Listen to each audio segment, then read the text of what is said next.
एक कार जिसको आप जब मर्जी जाके ले लो, एक रॉयल्स रॉयस जिसको आपको लेने के लिए अपना नाम लिखवाना पड़ता है, फिर वो आपको चेक करते हैं, आपका स्टेटस देखते हैं, फिर देते हैं। पैसे की तो बात ही नहीं है, चेक करेंगे आपको। और ऐसी कारें भी आप जाओ और पैसा है तो ले लो, वो आपको क्रिश्चियनिटी में रॉल्स रॉयस बनाएगा, आपको क्रिश्चियनिटी की रॉल्स रॉयस।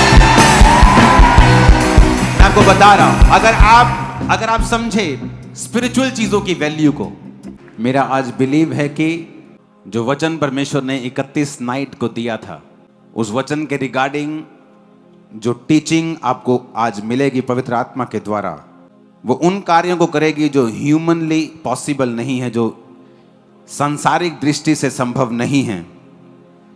चाहे वो आपकी लाइफ में कर्जा हो, चाहे वो आपकी लाइफ की बीमारी हो, चाहे वो स्पिरिचुअल हो, चाहे वो फिजिकल हो, आप जिस भी कंडीशन में हैं, इस वर्ड को सुनने के बाद परमेश्वर आपको एक बीज देगा और वो बीज एक पेड़ बनेगा जो आपको निकाल ले जाएगा इम्पॉसिबल सिचुएशन से। जस्ट आपको सुनना है और इस शैतान की परवाह नहीं करनी है। इस साल सुपरनैचुरल मैनिफेस्टेशन मैंने आपको 31 को ही बोल दिया था। मैंने आपको 31 को बोला था कि वो होगा जो पहले कभी नहीं हुआ। तो ये परमेश्वर की प्रेजेंस है, उसकी हुजूरी है चर्च में, और शैतान के लिए ये बिल्कुल अनबेरेबल है, उसके लिए सहन करना मुश्किल है। परमेश्वर ने जब भी आपको बाइबल में कोई इंस्ट्रक्शन दी है, जैसे उसने पौलुस के द्वारा कहा कि पवित्र आत्मा से परिपूर्ण होते जाओ, दाखरस के मतवाले मत बनो, क्योंकि दाखरस आपकी स्पिरिट को शेक करता है। एक चूहा आदमी भी दलेर हो जाता है। तो परमेश्वर ने कहा वो दलेरी जो दाखरस देता है वो फेक दलेरी, वो कुछ समय की। अगर तुम दाखरस पीते रहोगे तो पवित्र आत्मा तुम्हें वो दलेरी नहीं देगा जो सदा की है। इसलिए जब पतरस और पौलुस ने एक लंगड़े को चंगा किया, पतरस और यूहन्ना ने एक लंगड़े को चंगा किया, तो लोगों ने कहा क्या ये अनपढ़ और साधारण मनुष्य नहीं है जो हमारे बीच में रहते हैं, मछली का काम करता है, कोई कारपेंटर है, कोई इलेक्ट्रिशियन है। आज के समय का आप लगा लो, उस समय तो बिजली नहीं होती थी। आज के समय के आम लोग नहीं, आपको जो आप बातें करते हैं कि ये आम नहीं है क्या, या कि कारपेंटर नहीं है क्या, ये मछली पकड़ने वाला नहीं है क्या, ये सब्जी वाला नहीं है। इसको इतनी दलेरी कहां से आ गई कि ये लंगड़े को चंगा कर रहा है, ये याजकों से बहस कर रहा है, ये महायाजकों के साथ बात कर रहा है। इसको इतनी दलेरी कहां से आ गई कि ये राजाओं के सामने भी शर्माता नहीं है, ये राजाओं के सामने भी घबराता नहीं है। तो उन्होंने कहा हां मुझे पता है ऐसा क्यों है, क्योंकि ये यीशु के साथ रहे हैं। जब आप परमेश्वर के प्रेजेंस में रहते हैं, उसकी प्रेजेंस को सोखते हैं, आप वचन को सुनते हैं, परमेश्वर की हुजूरी में समय बिताते हैं, तो फिर आप साधारण मनुष्य नहीं रहते हैं और आपके अंदर सुपरनैचुरल एबिलिटीज आती हैं, अलौकिक चीजें आती हैं, साइंस एंड वंडर्स परमेश्वर आपको देता है, मिरेकल अनॉइंटिंग आपको देता है। और उसी अनॉइंटिंग के जरिए ही परमेश्वर ने बाइबल में बड़े बड़े कार्य किए हैं। कई बार आप अपने रिश्तेदारों से भीख मांगते कि आपको इस सिचुएशन से निकाल लो, आप निकाल सकते हो मुझे इस सिचुएशन से, वो नहीं निकालते हैं। आप अपने दोस्तों को बोलते हो, आप अपने रिश्तेदारों को बोलते हो, आप अपने क्लोज रिलेटिव्स को बोलते हो। कईयों में ताकत नहीं होती निकालने की, कई तो निकालने वाली चीजें नहीं होती, कईयों के पास तो एबिलिटी नहीं होती, कई तो ह्यूमनली इंसान के लिए पॉसिबल नहीं होता, जिसके लिए होता भी है वो निकालता नहीं है ताकि आप परमेश्वर की ओर देख सकें। कई बार परमेश्वर आपको कंफर्ट से बाहर निकालता है। आपको वही चीज 1 महीना पहले अच्छी लग रही होती है, लेकिन 1 महीने बाद आपको लगता है कि नहीं मुझे अब कुछ चेंज करना है।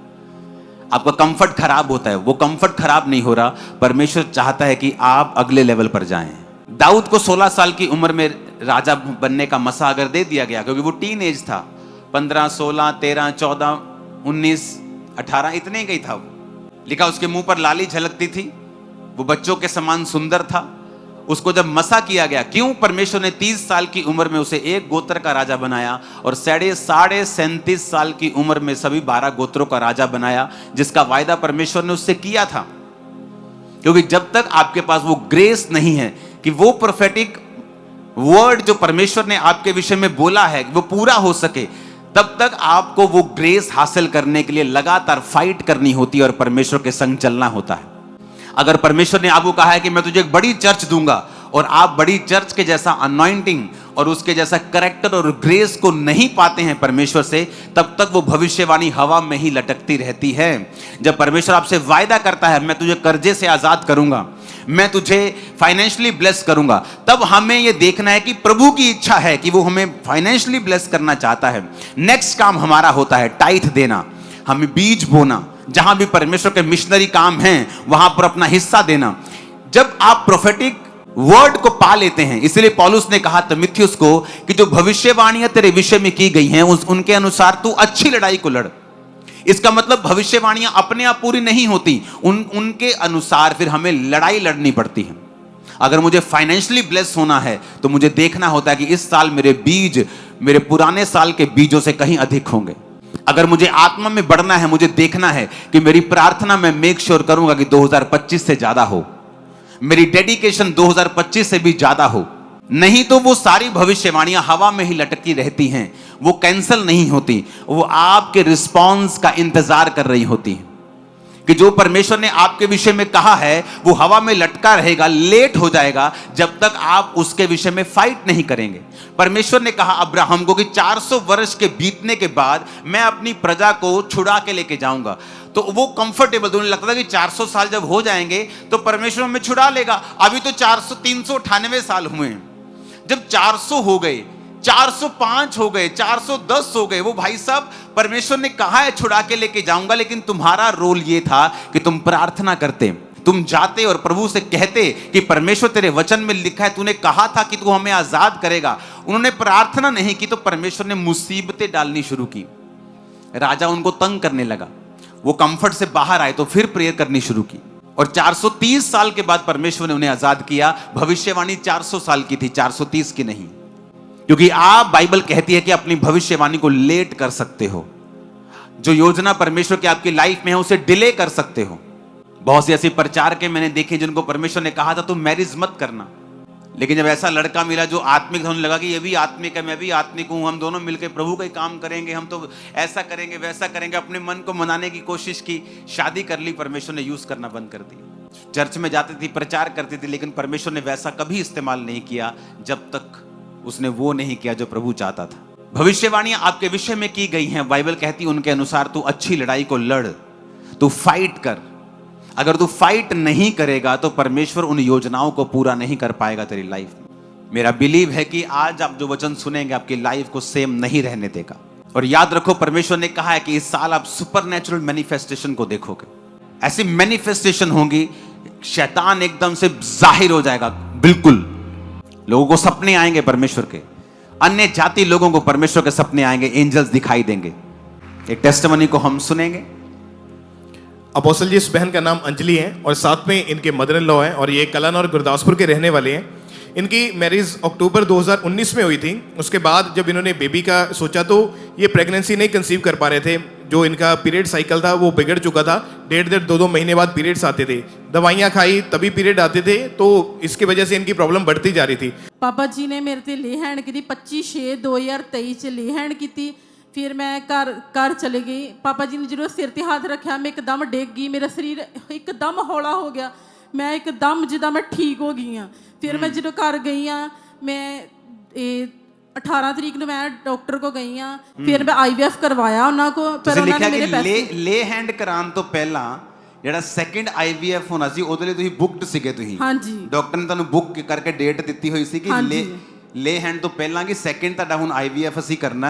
ਹਾਂਜੀ, ਤੇ ਤੁਸੀਂ ਹੁਣ ਆ ਜਾਈਓ ਫਿਰ। ਹਾਂਜੀ, ਜੂਨ ਦੇ ਵਿੱਚ ਤੁਸੀਂ ਪ੍ਰਾਰਥਨਾ ਜਿਹੜੀ ਕਰਵਾਈ ਔਰ ਜੁਲਾਈ 2023 ਦੇ ਵਿੱਚ IVF ਕਰਵਾਉਣ ਵਾਸਤੇ ਤੁਸੀਂ ਹਸਪੀਟਲ ਗਏ। ਹਾਂਜੀ ਬਾਬਾ ਜੀ, ਮੇਰੀ ਮੰਮੀ ਕਹਿੰਦੇ ਨਹੀਂ ਤੂੰ ਨਾ ਪਹਿਲਾਂ IVF ਨਹੀਂ ਕਰਵਾਉਣਾ, स्टार्ट नहीं करवाना प्रोसैस, पहला टेस्ट करा तू, पहला तू टेस्ट करा।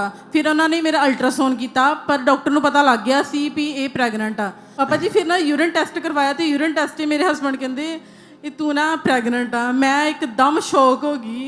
जब परमेश्वर आपको देता है ना, उसकी एक निशानियां होती हैं कि नेचुरली ये पॉसिबल नहीं है, इसकी बॉडी वो कंसीव करने के लिए नेचुरली तैयार नहीं है। मेडिकली बताओ क्या था, तो मेडिकली सब टेस्ट मौजूद हैं, सब स्कैनिंग्स मौजूद हैं, ऑपरेशन हुआ, सब कुछ हुआ, इंजेक्शंस लगते रहे, कोई प्रेगनेंसी नहीं। जब नहीं हुई तो लास्ट होप होती है IUI के बाद, फिर लास्ट टू लास्ट होप होती है IVF, उसके ऊपर कुछ नहीं होता।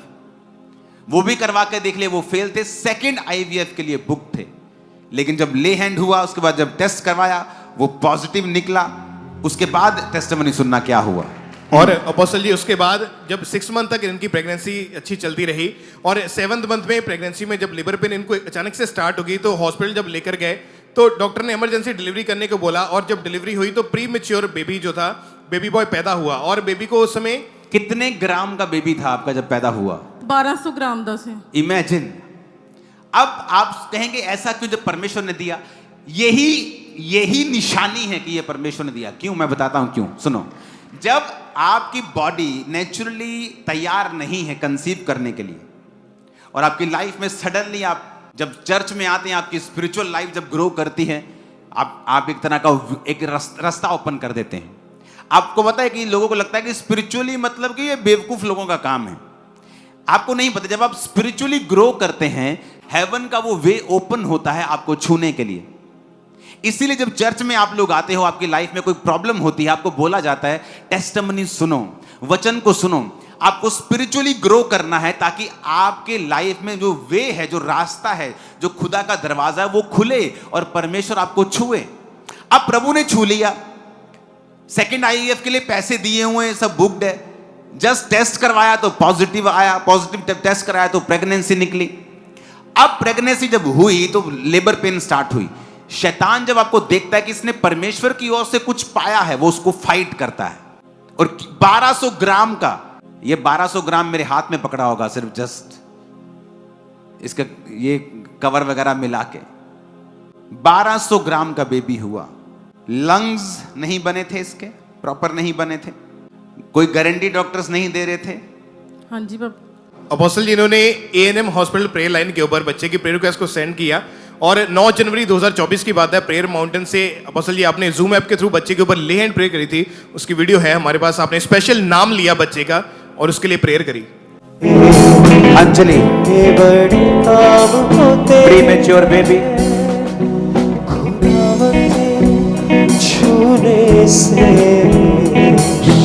अपने हाथों को उठा। सब लोग, सब गेस्ट अपने हाथों को उठाओ इस बच्चे के लिए। जीसस, आप लाइफ देने वाले खुदा हैं, आपके घर में कोई मौत नहीं है। इस बच्चे को भी आपने बनाया है, प्री मैच्योर नहीं, आज से ये मैच्योर बेबी हो इन जीसस में। इसके सारे अंग बराबर हो जाए राइट नाउ। चर्च में आए टेस्टिमनी को देने के लिए खुदावंद, in the mighty name of Jesus, आमीन। हो जाए बरकत हमारी। पहले शैतान होने नहीं दे रहा था, जब हो गया तो वो कहता वापस लेके जाऊंगा। सुनो, जिस जीसस ने पहले दिया था, अगर उसी जीसस के पास रहेंगे तो वो छीनने नहीं देगा। मेरे को नहीं पता कि ये प्रोफेटिक बेबी है, ये कैसे हुआ। मेरे सामने जस्ट मेरे को ये भी नहीं पता होता आज कौन है प्रेयर के लिए, प्रेयर लाइन में कौन है जो जूम पे आज आएगा, मेरे को कुछ नहीं पता। वो जस्ट लगा के रखते, मैं आता हूं, जिस पे आत्मा कहता है मैं उसको छूता जाता हूं, बाकी को बोलता हूं अपने हाथ उठाओ, परमेश्वर आपको छू रहा है, दैट्स इट। मुझे थोड़ी पता ये चर्च से मिला है या प्रभु से मिला है। ये चर्च के लोगों को भी अवेयर होना पड़ता है कि जब वो शैतान ने अटैक किया तो मुझे उसी जगह वापस जाना है और उसी अनॉइंटिंग के नीचे जाना है जिसने मुझे छुड़ाया था। अब इमेजिन करो, एक सिस्टर को पहले हार्मोन्स प्रॉब्लम होती है, पीरियड प्रॉब्लम्स होती हैं, उसके बाद चेक करवाया जाता तो हर जगह रसौलियां, ओवरीज में रसौलियां, ट्यूब्स ब्लॉक हैं, यूट्रस में एक जड़ वाली मांस वाली रसौली है, ऑपरेशंस होते हैं, ट्यूब्स खुलती हैं, कुछ नहीं हुआ। अच्छा, दवाई इंजेक्शन लगा देते हैं, 4 साल इंजेक्शन लगते हैं, कुछ नहीं हुआ। आईयू कराई के देखो, कुछ नहीं हुआ। आईवीएफ करा के देखो, कुछ नहीं हुआ। अब सेकेंड आईवीएफ के लिए पैसे दिए हुए हैं, बुक्ड हैं, लेकिन 25 जून को ले हैंड हो जाता है। जब जुलाई में जाके चेकिंग होती है तो मालूम पड़ता है आप प्रेग्नेंट हैं। डॉक्टर हैरान है, वाइफ रो रही है। डॉक्टर्स खुदा की ओर से हैं, लेकिन जब परमेश्वर ठान ले कि आपको कुछ दिखाना है कि जो कोई नहीं कर सकता उसे मैं कर सकता हूं, जब आप फाइट करेंगे अपनी टेस्टिमनी के लिए, परमेश्वर आपको देगा। जब आप स्पिरिचुअल चीजों के लिए अपने आप को ओपन करते रहेंगे और पुश करते रहेंगे अपने को स्पिरिचुअल लाइफ में आगे बढ़ने के लिए, क्योंकि यह आसान नहीं है। जिस शैतान ने लोगों को पकड़ा होता है वो कहता है ये मेरा शरीर है, मैं इसको छोड़ के नहीं जाऊंगा। लेकिन ये आपका काम होता है पुश करते रहना अपने आप को स्पिरिचुअल लाइफ की ओर, अपने आप को धक्का मारते रहना, और सडनली एक दिन आप डिलीवर हो जाएंगे। जो रास्ते आपके बंद हो चुके हैं इस सिस्टर की तरह, वो सब रास्ते आज इस अनॉइंटिंग के नीचे ओपन हो रहे, फेवर आपको मिले। यीशु मसीह के सामर्थ्य नाम में आमीन हो जाए। आशीष हमारी। जब आपकी लाइफ के ऊपर ग्रेस आएगी, आप वैल्यूएबल हो जाएंगे। एक कार जिसको आप जब मर्जी जाके ले लो, एक रॉयल्स रॉयस जिसको आपको लेने के लिए अपना नाम लिखवाना पड़ता है, फिर वो आपको चेक करते हैं, आपका स्टेटस देखते हैं, फिर देते हैं। पैसे की तो बात ही नहीं है, चेक करेंगे आपको। और ऐसी कारें भी आप जाओ और पैसा है तो ले लो, वो आपको क्रिश्चियनिटी में रॉयल्स रॉयस बनाएगा, आपको क्रिश्चियनिटी की रॉयल्स। मैं आपको बता रहा हूं, अगर आप समझे स्पिरिचुअल चीजों की वैल्यू को, इसकी टेस्टिमनी है कि मैं चर्च में आई, मेरा फेथ बढ़ा। होता क्या है, जब आपका फेथ बढ़ता है, आप परमेश्वर की चीजें करना शुरू करते हैं, आप प्रार्थना करना शुरू करते हैं, आप दूसरी चीजों से दूर होना शुरू होते हैं, आप शैतानी कामों से मन फिराना शुरू करते हैं, धीरे धीरे आप परमेश्वर की ओर बढ़ना शुरू होते हैं। और ये रास्ता है, जब आप स्पिरिचुअली लाइफ में ग्रो करते हैं, सडनली हेवन आपके लिए ओपन होता है। अगर आपको देखना है सुपरनैचुरल मैनिफेस्टेशंस, अगर आपको देखना है कि कुछ अलौकिक हो, कुछ जबरदस्त मेरी लाइफ है, मेरी सेवकाई में हो, जितनी प्रार्थना कर सकते हो करना इस साल, क्योंकि हमें वो हासिल करना है जो परमेश्वर ने कहा है कि इस साल तुम सुपरनैचुरली बढ़ोगे। वो तुम्हें नजर आएगा कि कुछ हो रहा है जो पहले कभी नहीं हुआ। उत्पत्ति 30 उसमें एक इंसिडेंट हुआ, उसको मैं पढ़ता हूं। उसने कहा मैं तुझे क्या दूं? याकूब ने कहा तू मुझे कुछ ना दे, मेरे लिए काम कर, मैं तेरी भेड़ बकरियों को चराऊंगा और उनकी रक्षा करूंगा। मैं आज तेरी सब भेड़ बकरियों के बीच होकर निकलूंगा, और जो भेड़ बकरी चित्ती वाली चित्तकबरी, जो भेड़ें काली, जो भेड़ें चित्तकबरी चित्ती वाली हूं, उन्हें मैं अलग कर रखूंगा और मेरी मजदूरी में वे ही ठहरेंगी। जब आगे को मेरी मजदूरी की चर्चा तेरे सामने चले तो धर्म की यह साक्षी होगी कि बकरियों में से जो कोई ना चित्ती वाली ना चित्तकबरी हो, और भेड़ों में से जो कोई काली ना हो, वो मेरे पास निकले तो चोरी की ठहरेंगी। तब लाबान ने कहा तेरे कहने के अनुसार हो, और उसने उसी दिन धारी वाले और चित्तकबरे बकरों और सब चित्ती वाली और चित्तकबरी बकरियों और उनमें से जो कुछ जिनमें कुछ उजलापन था उनको और सब काली भेड़ों को अलग करके अपने पुत्रों के हाथ सौंप दिया। उसने अपने और याकूब के बीच में 3 दिन के मार्ग का अंतर ठहराया कि याकूब लाबान की भेड़ बकरियों को चराने लगा। तब छीली हुई छड़ियों को भेड़ बकरियों के सामने उनके पानी पीने के कठौती में खड़ा किया, और जब वो पानी पीने के लिए आई तब गर्भवती हो गई। छड़ियों के सामने गर्भवती होकर भेड़ बकरियां धारी वाले, चित्ती वाले और चित्तकबरे बच्चे जनी। तब याकूब ने भेड़ों के बच्चों को अलग अलग किया और लाबान की भेड़ बकरियों के मुंह को चित्ती वाली और सब काले बकरों की ओर कर दिया, और अपने झुंडों को उनसे अलग रखा और लाबान की भेड़ बकरियों से मिलने ना दिया। तब बलवंत जब भेड़ बकरियां गर्भवती होती थी, तब याकूब उन छड़ियों को कठौतों के सामने रख देता था, जिससे वो छड़ियों को देखते हुए गर्भवती हों, परंतु निर्बल जब गर्भवती होती थी वो उनके आगे नहीं रखता था। इससे निर्बल तो लाबान की रही और बलवंत याकूब की हो गई। इस प्रकार वो पुरुष धनाढ्य हो गया, अत्यंत अमीर हो गया, और उसके बहुत सी भेड़ बकरियां, दासियां, दास, ऊंट और गधे हो गए। सब बोलो आमीन। याकूब एक ऐसी सिचुएशन में है जहां पर उसे परमेश्वर का हाथ ही बचा सकता था।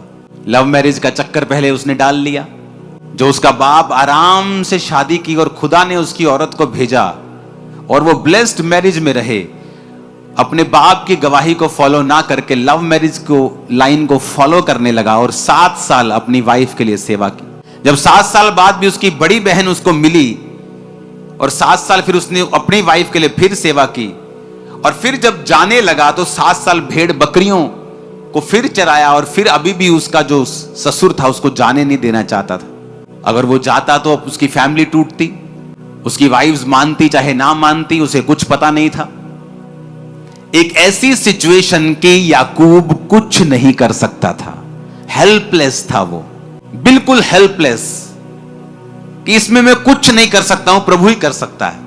और बाइबल कहती है कि उसने जब कहा कि अभी तुझे भेड़ बकरियों के लिए तू मेरी सेवा कर, भेड़ बकरियों को चरा, क्योंकि तेरे चराने से वो बहुत ज्यादा बढ़ गई हैं।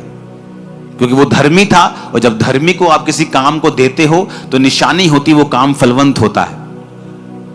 जहां एक करप्ट आदमी, जहां एक व्यभिचारी आदमी को आप कोई काम दोगे, वो काम कभी फलवंत नहीं होगा। लेकिन एक धर्मी को जब आप कोई काम देते हो, चाहे वो आपके किसी भी एरिया में क्यों ना हो, चाहे वो स्पिरिचुअल एरिया हो, फाइनेंशियल एरिया हो, एडमिनिस्ट्रेशन हो, आपको हमेशा जो स्पिरिचुअल लोग हैं, जो परमेश्वर की भाषा को समझते हैं, आपको ज्यादा कामयाब मिलेंगे। अब यहां पर वो फंस चुका है, और उसने, बाइबल कहती है, उसने, परमेश्वर ने उसको एक दर्शन दिया, एक विजन दिया, और उस विजन के मुताबिक उसने अपने ससुर से बात की कि ठीक है, मैं तेरी भेड़ बकरियों को चराने के लिए तैयार हूं, लेकिन एक शर्त के ऊपर। 2 झुंड कर लेते हैं, एक इधर वाला झुंड और एक इधर वाला झुंड। कहता तू आज इन सब बकरियों में घूम, इन सब भेड़ों में घूम, और जो जो भेड़ तुझे लाइनों वाली दिखाई देती है, लाइनों वाली भेड़, चितकबरी, काली, कहता वो सारी निकाल ले, सारी अलग कर दे इनसे। मतलब भूरी भूरी रह गई, काली भी निकाल ले, चितकबरी निकाल ले, डॉटेड निकाल ले, लाइनों वाली निकाल ले, ये सारा जो मसालेदार माल है ना, सारा निकाल ले तू। मेरे को सिंपल सिंपल दे दे, भूरी दे दे। अब मैंने सारी तेरे को भेड़े दे दी, चितकबरी, लाइनों वाली, सब तेरे को दे दिए। फ्यूचर में मेरे झुंड में जहां ये एक भी डॉटेड चित्ती वाली बकरी नहीं है, फ्यूचर में अगर ये मेरे झुंड में होगी तो वो मेरी तनख्वाह होगी। उसके मामा ने सोचा, उसके ससुर ने सोचा कि ये तो बेवकूफ है, बकरी पूरी, ओदा घर वाला पूरा, ते न्याणे चितकबरे कित्थों होने। तो उसने कहा कि ठीक है, अगर जितने चितकबरी, लाइनों वाले, धारी वाले बच्चे तेरे में होंगे, वो तेरी तनख्वाह। कहता ठीक है। उसने 3 दिन का अंतर ठहराया कि अगर तू यहां चराएगा, मेरी धारी वाली तेरी भेड़ मिक्स ना हो जाए तुझमें, तो मेरे बच्चे 3 दिन के मार्ग में चराएंगे। तू यहां चराएगा जलंधर में, तो मैं लुधियाने में चराऊंगा। उसने कहा ठीक है, सौदा हो गया सब। याकूब ने एक दर्शन देखा। उसने दर्शन देखा कि जो बकरियां गर्भवती हो रही हैं, वो चित्तीदार बच्चों को पैदा कर रही हैं। अब उसने क्या किया, पानी वाली जगह के ऊपर बादाम और 3 वृक्षों को छील के उनको चित्तीदार बना दिया। और जब बाइबल कहती है कि जब कोई मजबूत भेड़, जब कोई बलवंत भेड़ गर्भवती होती थी, तो वो पानी पीने उनको वहां लेके आता था जहां बादाम की और सब पेड़ों की छड़ियां छीली हुई हैं। जब कमजोर गर्भवती होती थी, वो उनको, छड़ियों को उनके सामने नहीं रखता था। परमेश्वर ने याकूब को बताया कि जो इंसानों से इम्पॉसिबल है, मैं उसे कंप्लीट करूंगा। जब मजबूत गर्भवती होती थी, तो उनको वो सामने रखता था, और वो जब बच्चे पैदा करती थी, वो धारी वाले होते थे, उनका डीएनए चेंज होता था। सुनो, अब जब बच्चे पैदा होने लगे, मजबूत बच्चे याकूब के बढ़ने लगे। जब दिन बीतते गए, साल बीतते गए, याकूब एक अमीर इंसान बन गया, और परमेश्वर ने उसको छुड़ाया। सुनो, एक लड़की बिगड़ गई, मां क्रिश्चियन, इतना बिगड़ गई कि अपने पिता के दोस्तों के साथ और अपने भाई के दोस्तों के साथ भी वो गलत थी। घर में लड़ाई हुई, घर छोड़ के चली गई। मां गई पास्टर के पास, और पास्टर को बोला, पास्टर जी प्रार्थना करो मेरी बेटी मर जाए, क्योंकि मेरी बेटी हमारे लिए एक बेइज्जती का कारण बन चुकी है, प्रेयर करो मर जाए। उसने कहा तू ऐसा क्यों कह रही है? उसने कहा प्रार्थना करो ये मर जाए, हमारे लिए मर चुकी है, वो घर नहीं आती, हमने निकाल दिया, मर जाए वो। उसने कहा चल मेरे सामने बैठ। वो बैठी, और उसने कहा एक दर्शन देख कि तेरी बेटी सफेद कपड़ों में है और वो प्रचार कर रही है, और एक दर्शन देख और प्रार्थना कर। सुनो, वो रोज दर्शन देखने लगी कि मेरी बेटी व्हाइट कपड़ों में है और प्रचार कर रही है, व्हाइट कपड़ों में है और प्रचार कर रही है।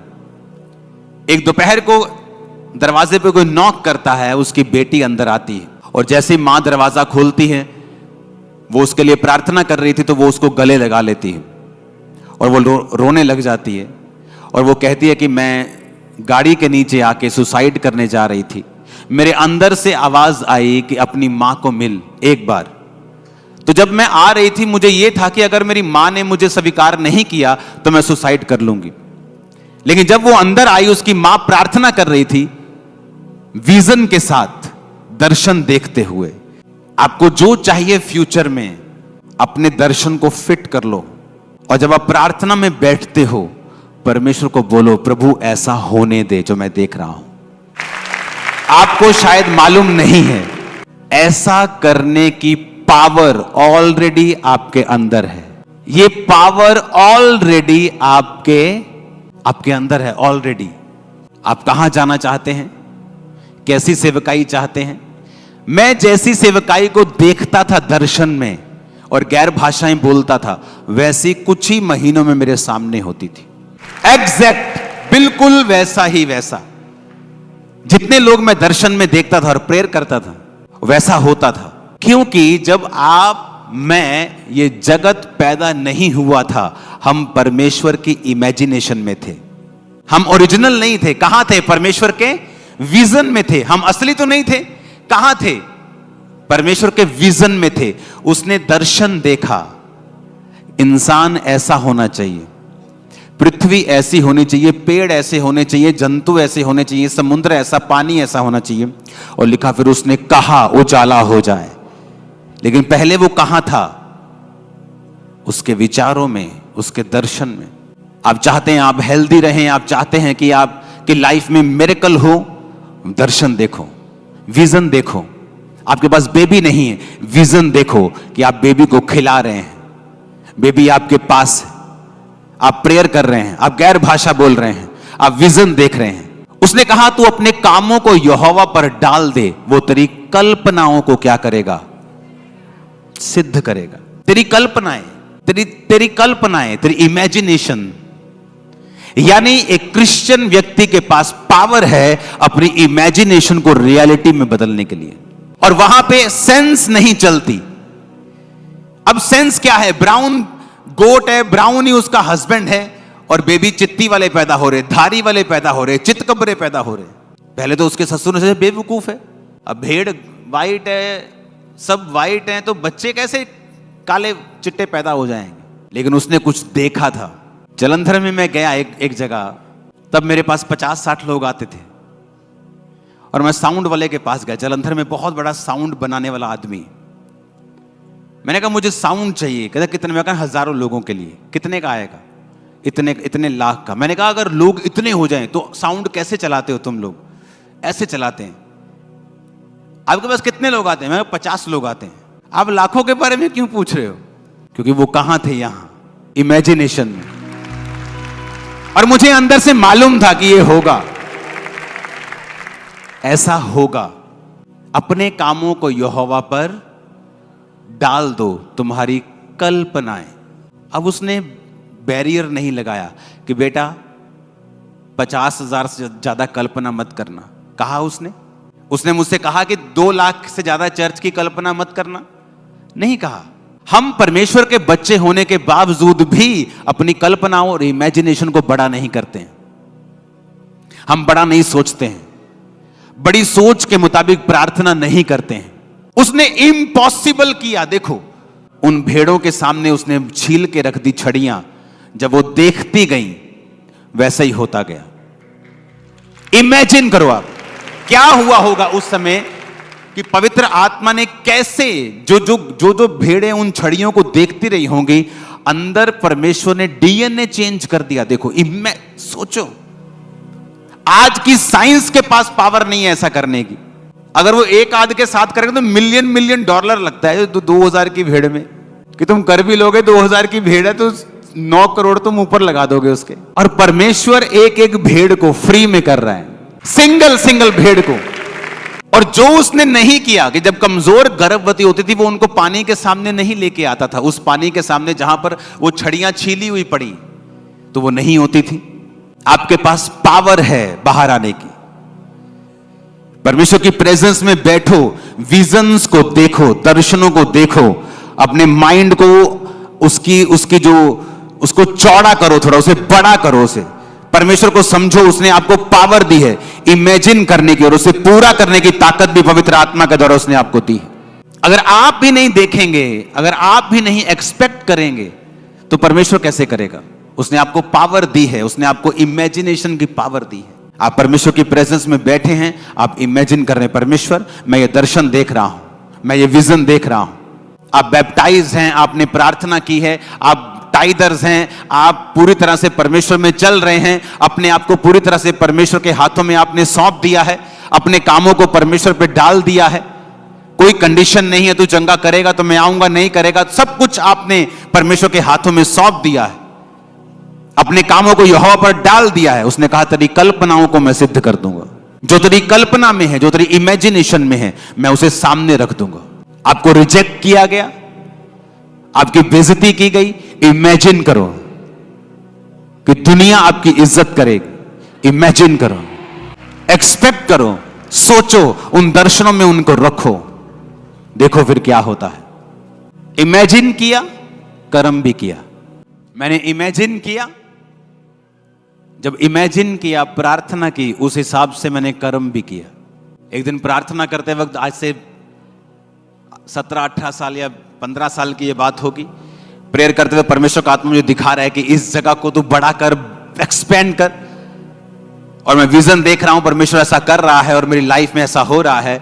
और सडनली मैं उठा और रात के 3-4 बजे मैंने अपनी टीम को बुला लिया। मैंने कहा मुझे ये टेंट डबल चाहिए। कहते ये बांस बड़े करने पड़ेंगे, गर्मी है, ये करना पड़ेगा, वो। मैंने कहा कुछ भी करो, ये करो। महीनों में हम डबल होते थे, महीनों में, जस्ट मंथ्स, बूम। जब वो आपकी स्पिरिट में आ गई, एक बार आपने स्पिरिट में कैच कर लिया उसको, और संसारिक व्यक्ति इसको कैच नहीं कर सकता क्योंकि उसकी आत्मिक आंखें बंद हैं। आप बहुत टीवी देखते हैं, आप बहुत ज्यादा मोबाइल के साथ जुड़े हुए हैं, आप माफ नहीं कर सकते, आप लोगों की बातें करते हैं, आप बहुत चुगलीखोर हैं। परमेश्वर आपको इमेजिनेशन नहीं देता, वो आपको देता ही नहीं है, वो चीज आपकी स्पिरिट में आती नहीं है। आप पाप में हैं, व्यभिचार में हैं, वो आपको खोलता ही नहीं है, वो उस जगह आपको पहुंचने ही नहीं देता है। क्योंकि जो दर्शन भी आपको आते हैं वो भी परमेश्वर के द्वारा प्री प्लान्ड होते हैं। जिस काम के लिए परमेश्वर ने आपको चुना होता है, वचन कहता है जिस काम को करने के लिए तुम रचे गए हो, जो परमेश्वर ने जगत की उत्पत्ति से पहले ठहराया हुआ है कि तुम ये काम करोगे। ये भी तुम्हें बता दूं, अगर जो आज मैं ये काम कर रहा हूं, ये जगत की उत्पत्ति से पहले ठहराए गए थे, मैं करूंगा। मैं उसे कैच कैसे करूंगा? स्पिरिट में आके। जो स्पिरिचुअल चीजें हैं, मैं आत्मा में चलूंगा तो मैं उसे कैच करूंगा। परमेश्वर ने मेरे लिए क्या रखा है, जब मेरे को वो कैच हो जाता है कि प्रभु ने मेरे लिए ये रखा है, उसके अनुसार मैं प्रार्थना करता हूं। प्रार्थना करने के बाद उसके अनुसार कदमों को उठाता हूं और रियलिटी मेरे सामने होती है। आप एक बिजनेस की आशीष मांग रहे हैं, फाइनेंशियल आशीष मांग रहे हैं, अपनी चर्च की बढ़ोतरी मांग रहे हैं, प्रभु आपको दर्शन देता है, लेकिन आपका बोना 0 है, वो दर्शन कामयाब नहीं होगा। आपकी प्रेयर लाइफ कम है, आप नहीं उन चीजों को पा पाएंगे, क्योंकि उन दर्शनों को हासिल करने के बाद आपको प्रैक्टिकल कदम उठाने होते हैं कि वो दर्शन पूरे हो सकें। मैं अपने स्पिरिचुअल फादर के पास, उन्होंने कहा तुझे आज डिसाइपल के साथ जाना है और प्रेयर करनी है। मैंने कहा ठीक है जी। मैं चला तो गया, मैं खुद भी प्रेयर बड़ी करता था, 6-7 घंटे रोज की प्रेयर थी, लेकिन भाई साहब जो मैंने वहां किया वो मैंने पहले कभी नहीं किया था। हम अंदर गए, किसी ने कुछ खाया नहीं, जस्ट पानी वगैरह पिया, और हर 2 घंटे के बाद हम आधा घंटा घूम घूम के प्रेयर कर रहे हैं। चलो दिन में तो हो जाता है, आधा घंटा प्रेयर की मेरे को 6-6 घंटे करने की आदत है, चल जाएगा, लेकिन जब रात होती है तो आप सो नहीं सकते। फिर रात को आपको वही पैटर्न में 2 घंटे 1.5 घंटा रेस्ट करनी है, फिर प्रेयर करनी, 2 घंटे रेस्ट, फिर प्रेयर। कुछ खाना नहीं, आपको 2 टाइम वो एक कोल्ड ड्रिंक छोटी सी या पानी पी लो देते थे, 2 टाइम, सुबह और शाम को 5 बजे। तो वो भी किसी की इच्छा होती थी कि वो नहीं पीता, वो सिर्फ पानी ही पीता था। लेकिन 24 घंटे बाद जब हम उस प्रार्थना के कमरे से बाहर निकलते थे, एक होता है कि वचन से जानना कि आप शैतान को डांटोगे वो भाग जाएगा, एक होता है कि आपको प्रैक्टिकली पता होता है कि तेरी ऐसी की तैसी शैतान तू आ जाओ। आपको महसूस हो रहा होता है। आप लगातार घंटों प्रार्थना करो रोज, जो आप बाइबल में पढ़ते हो ना, आप उसे फील करने लग जाओगे रियलिटी में। अदरवाइज आप बाइबल में जो पढ़ते हो, आप पढ़ोगे, विश्वास भी करोगे, लेकिन आपको फील नहीं होगा प्रैक्टिकली। जब उस रूम से हम बाहर निकलते थे ना 24 घंटे की, क्योंकि सोया नहीं कोई भी। अगर कोई सोता था 1-1.5 घंटा, मान लो रात को सो भी गए तो वो जगा देते थे, उसके बाद की प्रार्थना का समय हो गया। तो बॉडी आपकी ऐसा कच्ची बॉडी होती थी बिल्कुल, कि क्या सो भी नहीं पा रहे हैं, प्रेयर पे प्रेयर, प्रेयर पे प्रेयर। फिर ये नहीं कि रात है वो आराम से प्रेयर करेंगे, रात को तो और तेज चल चल के पूरी वर्शिप के दौरान इंग्लिश में वर्शिप करते। लेकिन जब आप अपने शरीर को मारते हो, आप फिर फील करते हो कि जो अथॉरिटी परमेश्वर ने बाइबल में शैतान के ऊपर मुझे दी है, आप उसे फील करने लगोगे। वो फीलिंग कैसी होती है आपको मालूम होगा कि अच्छा ये है अथॉरिटी अंदर से। वो फिजिकल दलेरी नहीं होगी, आत्मिक दलेरी आपके अंदर होगी। आपको पता होगा कि शैतान की आप मुंडी घुमा सकते हो। ये 2-2.5 घंटे वाली प्रार्थना का काम नहीं है। यह है जब आपका शरीर भी आपको बताने लग जाए कि हाँ भाई आज तुमने प्रेयर की है। क्या मैं फ्लाइट में होता हूं 9 घंटे वर्शिप, थक गया, मैं सीरियसली कह रहा हूं, मैं थक गया। 9 घंटे लगातार वर्शिप प्रेयर गाने। कितनी बार मैंने वो कान वाला रिचार्ज कर, मैं कभी भी एयरपोर्ट यूज नहीं करता हूं, जो कानों में लगते हैं, एयरपोर्ट ही बोलते हैं, एयरपोर्ट जो भी, कभी मैं यूज नहीं करता हूं कानों को बचा के। यहां भी साउंड सुनना होता है मुझे, लेकिन सिर्फ प्लेन में उसे मैं यूज करता हूं। जब भी प्लेन में होता हूं मुझे यूज करना पड़ता है 9 घंटे। लेकिन जब आप अगले दिन संडे चर्च में आते हैं, आपको बोलने की जरूरत नहीं। तो क्रिश्चियनिटी जो है वो प्रैक्टिकल है। आपको पता है कि शैतान है, आपको पता है परमेश्वर बीमारियों को चंगा करता है, लेकिन अगर आप प्रैक्टिकल देखना चाहते हो, आपको वैसी लाइफ अपनानी पड़ेगी। शैतान आपको तंग करता है, बैठ जाओ रोज 6 घंटे प्रेयर में, बैठो रोज, अपने शरीर को तोड़ो जरा प्रार्थना में, घुटनों पे बैठ के करो प्रेयर, छोड़ो संसारिक चीजों को, प्रार्थना में लग जाओ। मैं आपको बता रहा हूं, आप इतने स्पिरिचुअली गर्म हो जाएंगे कि उस मक्खी का आपके ऊपर बैठना पॉसिबल नहीं होगा।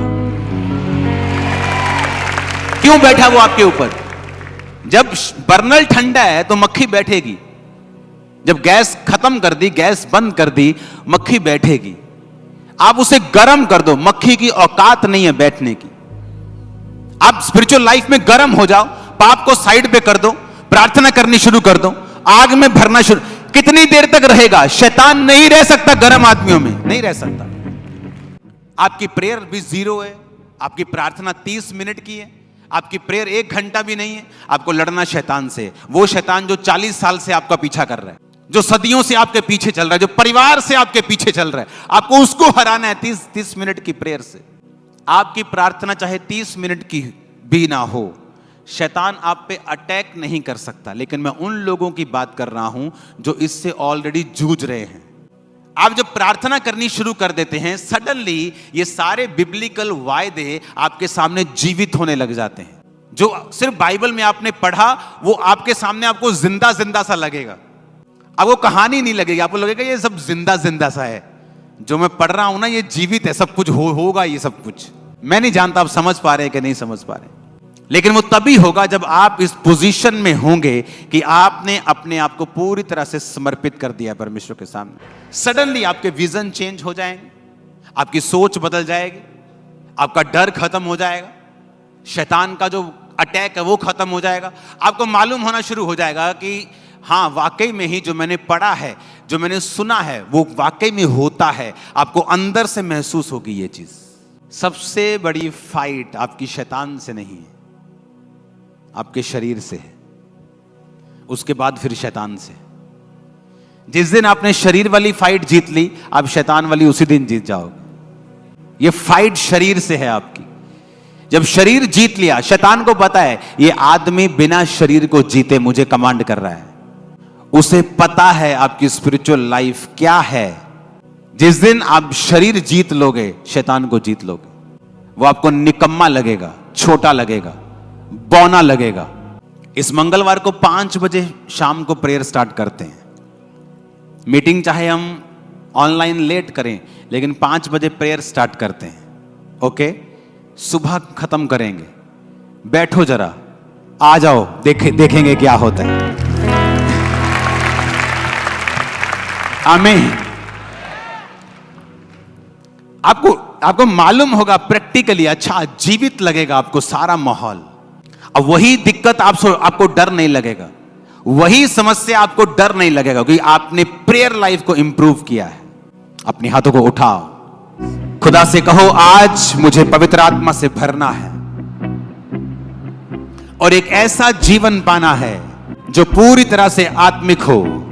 मेरी प्रार्थना है कि हर दुष्ट आत्मा, हर बीमारी वो आपकी बॉडी को छोड़ के जाती रहेगी।